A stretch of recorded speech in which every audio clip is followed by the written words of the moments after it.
Buen día a los estudiantes de auditoría financiera o introducción a la auditoría.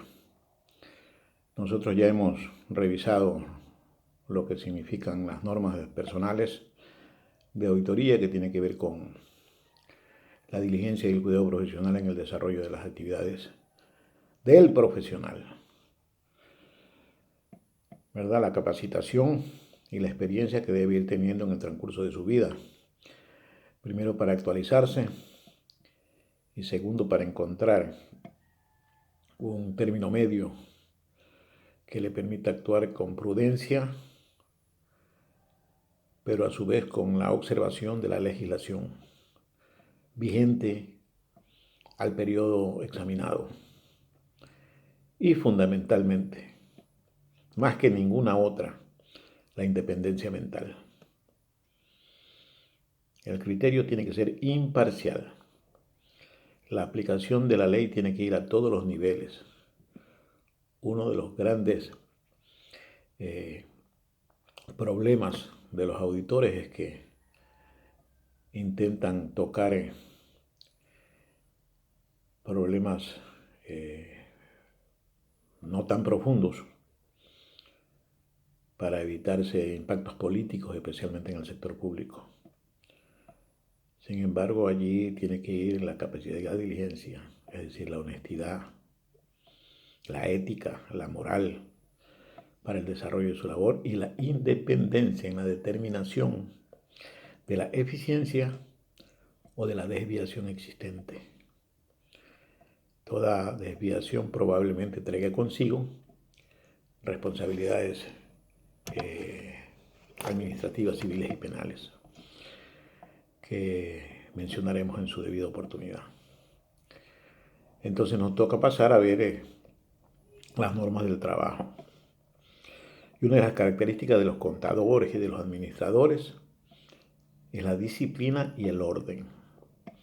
Por lo tanto, la primera norma es la planeación y supervisión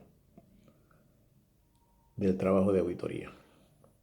Eso significa que yo debo planear mi trabajo. No puedo hacer cosas al azar. Y yo primero tengo una planeación general y luego tengo una planeación específica, que en auditoría se conoce con el nombre de plan anual y plan específico. ¿Qué es el plan anual? Es la proyección de los trabajos que va a realizar las unidades de auditoría interna o las unidades de auditoría externa. Para el caso del sector público, entonces tenemos la Contraloría con referencia a las instituciones del sector público o de las organizaciones que reciban dinero de ese sector público y tengan que responder por su uso o custodia, ¿verdad? Y en el caso de las auditorías internas, su plan anual, ¿qué va a hacer durante todo el año? Vean ustedes que ya entramos a un proceso de orden, de disciplina y de responsabilidad, de tal manera que al final de año podemos rendir cuentas sobre las actividades realizadas, ¿verdad? Entonces, ¿qué debe contener el plan anual? El plan anual se va a dividir en tres grandes partes. La primera parte que tiene que ver con la identificación y los fines de la organización. La segunda parte que tiene que ver con los objetivos de la auditoría, en términos generales, porque estamos hablando del plan anual. Y la tercera parte con todo su contenido de soporte, que tiene que ver con qué trabajos voy o vamos a realizar durante el periodo de 365 días. ¿Verdad? Eso es lo que hay que planear. Entonces empecemos primero definiendo cuántos días de trabajo son. Tenemos 365 días del año, a los cuales tenemos que disminuirle 52 domingos y 52 sábados que no hay labores, ¿verdad? Y vamos encontrando los días con los que vamos a ir contando para proceder a la actividad del trabajo de auditoría propiamente dicho. A esos tenemos que descontarles todavía los días feriados, ¿verdad? Para trabajar sobre días reales. Ya tenemos entonces, si nosotros hacemos todas esas restas, tenemos un número de días a trabajar. Sin embargo, como las unidades de auditoría externa o de auditoría interna, tanto del sector privado como del sector público, dependen de una autoridad superior, ¿verdad? Para el caso del Estado, la Contraloría General del Estado controla a los auditores externos y a los auditores internos. En el caso de las empresas privadas, entonces tenemos la Superintendencia de Compañías para el caso de las compañías y la Superintendencia de Bancos y Seguros para el caso de las financieras.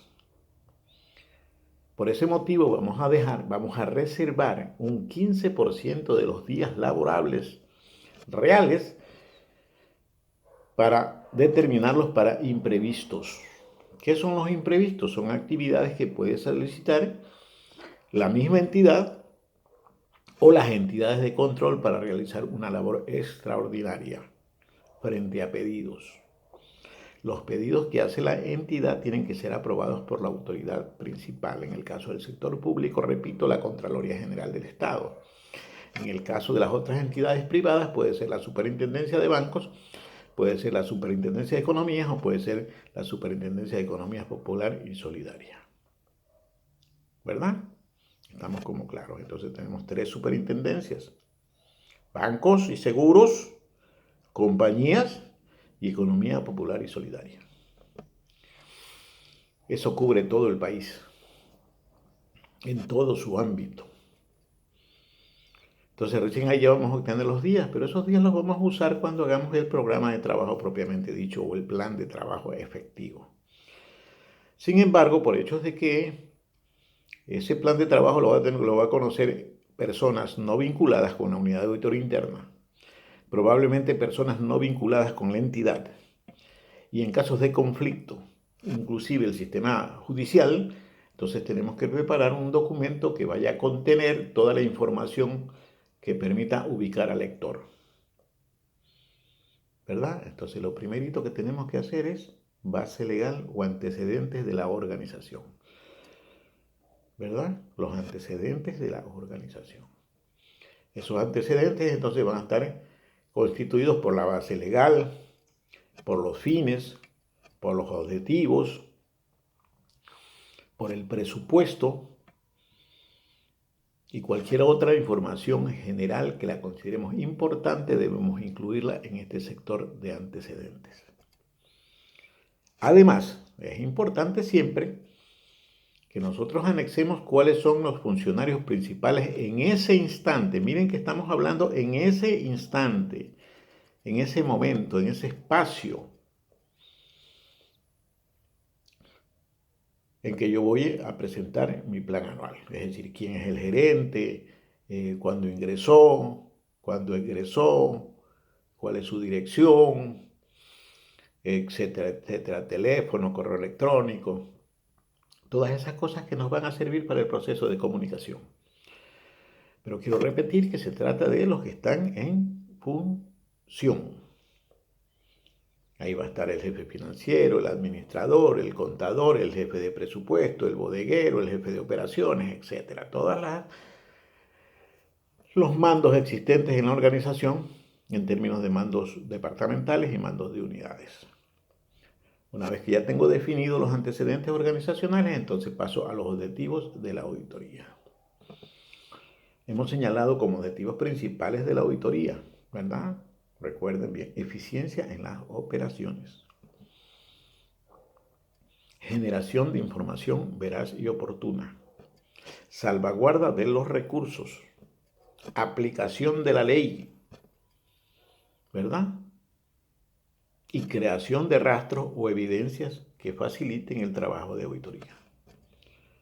Allí tengo entonces yo 4 objetivos aprobados a nivel mundial, al que la Universidad Técnica Luis Vargas Torres de Esmeraldas, por medio de este servidor, le está anexando los rastros o evidencias de auditoría, que lo considero importante y que en su debida oportunidad pues tendremos que plantearlo para que sea aprobado por las conferencias internacionales de los contadores. Pero nosotros vamos a empezar a estudiar ese proceso. Entonces yo ya tengo ahí definido, probablemente no use las mismas palabras, otras palabras para determinar que se trata de un control que va a permitir el mejoramiento continuo de la organización con la finalidad de fortalecer, las barreras lógicas, es decir, la calidad, la cantidad a nivel general y a nivel específico o al por menor, el precio y la atención al cliente. Miren entonces cómo estamos allí nosotros conjugando todo un proceso. Hablamos de la calidad, que es lo que quiere el cliente. Hablamos de la cantidad, cuánto cliente tengo y qué cantidad consumen. Hablamos del precio, ¿verdad? Entonces en el precio tenemos que ver todos esos asuntos que nos permiten establecer los precios reales de los bienes. En el sector público existen algunas resoluciones o algunas actividades que convierten realmente a los bienes excesivamente caros, que a la simple vista se puede dar una impresión de un sobreprecio. Sin embargo, habría que analizarlos con respecto a qué es lo que exige la ley, ¿verdad? Y por último, la atención al cliente. Eso es lo que me da a mí los objetivos de la auditoría, cuando hablamos de la eficiencia. Entonces yo ya tengo definido eso, ahora sí voy a intentar crear un plan anual. ¿Qué es el plan anual? El plan anual es determinar ítem por ítem o actividad por actividad de qué es lo que voy a realizar. Si bien es cierto que el auditor puede tener una opinión sobre las actividades organizacionales, también es cierto que los funcionarios de la entidad tienen su propia opinión, su propia percepción de lo que puede estar en la organización, de lo que puede estar pasando. Entonces siempre es importante escucharlos. Y para que el asunto quede documentado con evidencia suficiente que me permita a mí demostrar que he hecho un proceso de investigación, aunque sea básico, debo mandar una circular entregándole a todos los jefes de unidad, jefes departamentales, ¿verdad? O probablemente hasta los jefes de actividades, qué área considera usted que tiene problemas, que puede estar generando una afectación negativa a la organización. Probablemente me van a venir muchas solicitudes, o probablemente ninguna. Si llegan las solicitudes, entonces yo las voy a estudiar. El primer concepto que debo tener yo es que si alguien solicita algo, tiene que ser en relación a su trabajo, a su actividad, a su tarea, o alguna actividad externa dentro de la organización que afecte a su tarea, a su actividad o a su proceso. No puede mandarme a hacer una auditoría de otra cosa en donde no tiene absolutamente nada que ver. Tendrá que fundamentarlo mucho para yo poder hacer un estudio de ver la posibilidad de ingresarlo a mi plan anual. A veces algunos funcionarios pues mandan ahí, ellos están en el área financiera y dicen vaya, haga un estudio del comisariato, vaya, haga un estudio de la seguridad física, que no está vinculado directamente con ellos, aunque dentro de la empresa todo es una cadena que tiene que estar fortalecida, pero es preferible que alguien trate de mejorar lo suyo, lo que conoce, y me dirija para eso. No quiere decir que esté mal hecho, sencillamente estamos alertando de que puede pasar que me traten de desviar mi atención hacia otro lado. Entonces de ahí yo voy a escoger las actividades, y de acuerdo a la experiencia del jefe de auditoría, entonces va a determinar quién va a realizar la labor y qué tiempo se va a demorar en esa labor de auditoría o de examen especial. Miren cómo vamos caminando despacio en el proceso de control. Entonces yo voy a escoger 4, 5, 6 actividades dependiendo del tiempo con que cuento y de los equipos, o sea, del personal que está a disposición de ese trabajo para poder planear. ¿verdad? Entonces, ¿sobre la base de qué? De la experiencia. Se llama el recurso opináctico. ¿Cuál es la opinión del auditor sobre la base de su experiencia en los trabajos que se va a realizar? Y de allí va a determinar el tiempo que se puede aplicar al desarrollo de esa auditoría. Una vez que yo tengo 4, 5, 6 ítems en los que pienso hacer auditoría en el año 2021 para nuestro caso, entonces voy a empezar a definir cuáles son los recursos que necesito, ¿verdad? Y eso ustedes ya lo tienen claro. Los recursos están dentro también de la auditoría, están dentro de las 5M. Materiales, maquinaria y equipo, metodología, medio ambiente y mano de obra o servidores.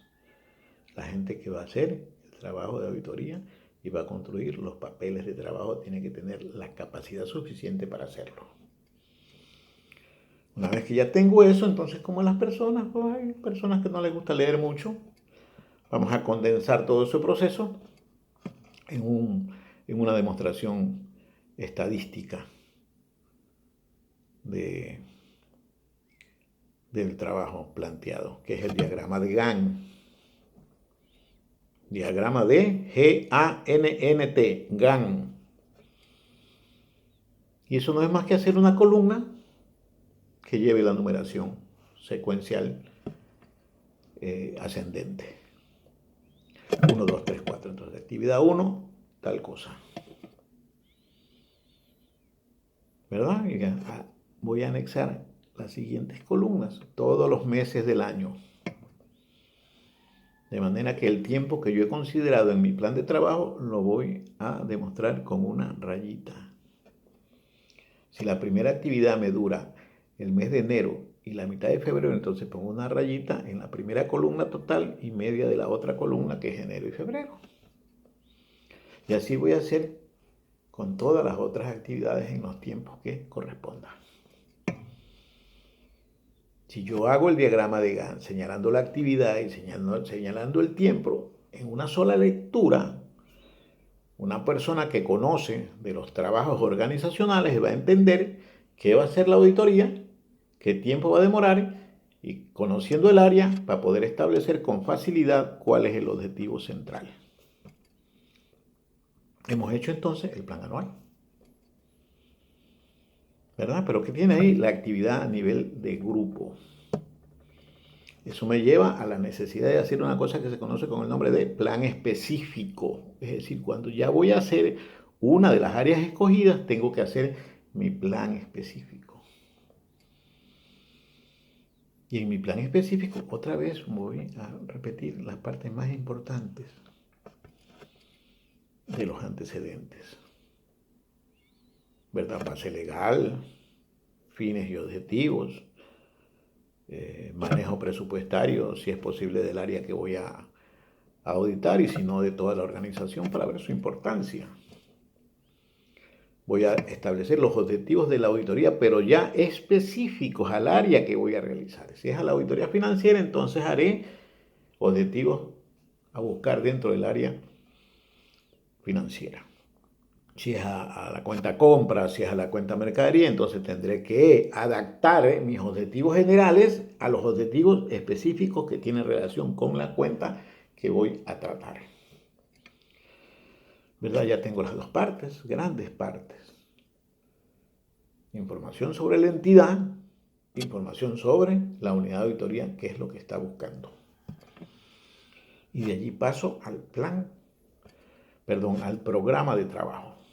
El programa de trabajo entonces ya he señalado el área. Y esa área la voy a subdividir en tantas partes como se considere necesarias. ¿Verdad? Supongamos que voy a hacer una auditoría a la cuenta caja, ¿verdad? Que es una cosa muy rápida y demasiado evidente y por eso siempre la tomamos como ejemplo. Entonces tenemos primero que determinar cómo se realizan los ingresos, por decir algo. ¿Verdad? Cómo se realizan los ingresos. Cómo se manejan valores de menor cuantía en cuentas simultáneas como las cuentas de las cajas chicas. Miren ustedes cómo yo voy generando un proceso dentro de las áreas, de áreas un poquito más pequeñas. Cada área entonces tendrá su objetivo. Tengo que señalar un objetivo a buscar. Caja, manejo eficiente de los recursos recaudados, por decir. Porque normalmente las empresas ahora recaudan los recursos y los depositan en el banco para hacer los ingresos. Entonces, de acuerdo a las disposiciones establecidas, ya no se maneja caja de egresos, sino en menor cuantía, y las menores cuantías lo van a realizar las cajas chicas. Entonces yo voy a ir haciendo primera actividad, por decir algo, ¿verdad? Arqueo de caja. ¿Qué es el arqueo de caja? La conciliación de las recaudaciones con los valores efectivos que tiene el recaudador. Con los valores efectivos que tiene el recaudador. Y esos valores efectivos a su vez con los depósitos realizados en las cuentas bancarias. ¿Verdad? Lo mismo voy a hacer con las cajas chicas. Entonces, manejo responsable de acuerdo a las disposiciones establecidas en el reglamento de caja chica. ¿Cuánto es el monto máximo que le va a entregar la empresa al que maneja la caja chica? ¿Qué egresos va a hacer? ¿Cuál es el monto máximo o mínimo que va a hacer esa caja chica con respecto a la adquisición de bienes y servicios? ¿Verdad? ¿Quién va a autorizar ese gasto? ¿Y quién va a manejar el dinero? ¿Cuándo tiene que hacer una reposición de los valores? ¿Cómo se escoge a la persona? ¿Y cómo se la monitorea? Tengo que estar pensando en actividades que me permitan controlar las acciones de los funcionarios. Entonces voy haciendo mi programa específico para la cuenta caja. O voy haciendo mi programa específico para la auditoría financiera, que es el total de todas las cuentas. Voy haciendo mi programa para la cuenta mercadería si está dentro del plan, porque yo voy a escoger las que están en el plan, lo que hice primero. Esas las voy a ir desmembrando en cascadas para poder generar los procedimientos. A aplicar para descubrir si es eficiente o no es eficiente. Entonces, un procedimiento tiene que contener mínimo 3 cosas importantes.